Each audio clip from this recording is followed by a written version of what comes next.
اگر لوگ نماز فجر کا ثواب اور فضیلت جان لے تو رات کو اس خوف سے سونا چھوڑ دے کہ کہیں نیند کی وجہ سے فجر کی نماز نہ چھوٹ جائے۔ سبحان اللہ۔ اگر آپ کے اندر وہ آواز موجود ہے جو پکار پکار کر آپ کو بتاتی ہے کہ یہ چیز حلال ہے اور یہ حرام، تو اللہ کا شکر ادا کرے کہ آپ کا دل ابھی زندہ ہے۔ انسان اکڑ کر ایک ٹیلے پر بھی نہیں چڑھ سکتا، لیکن جھک کر کوہ ہمالیہ پر پہنچ سکتا ہے۔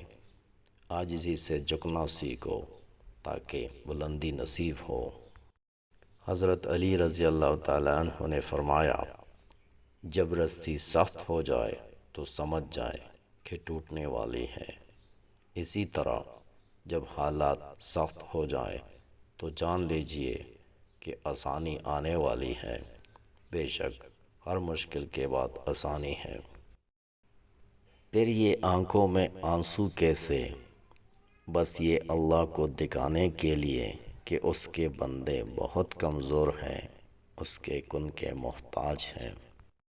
حضرت علی رضی اللہ تعالیٰ عنہ نے فرمایا، جب آپ رب سے محبت کرتے ہیں تو وہ آپ کے دلوں میں صرف انہی لوگوں کو بسنے دیتا ہے جو آپ کی محبت کے قابل ہوتے ہیں۔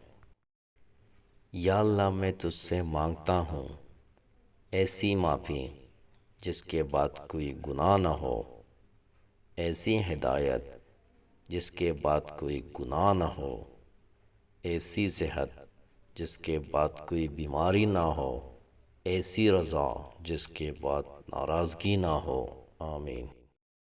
میں کسی کی دولت، سماجی حیثیت یا عہدے سے متاثر نہیں ہوتا، میں متاثر ہوتا ہوں اس انداز سے جس انداز میں کوئی انسانوں سے پیش آتا ہے۔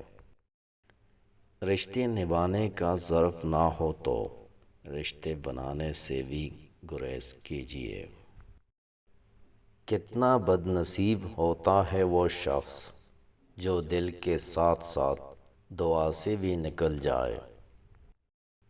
جس وقت اللہ کا حکم آئے گا ٹھیک فیصلہ ہو جائے گا۔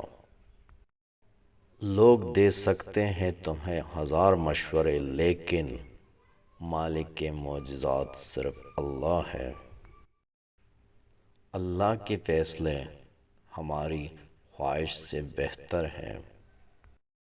ہمارے معاشرے میں مسجدوں سے زیادہ ہسپتالوں میں اللہ کو سچے دل سے یاد کیا جاتا ہے۔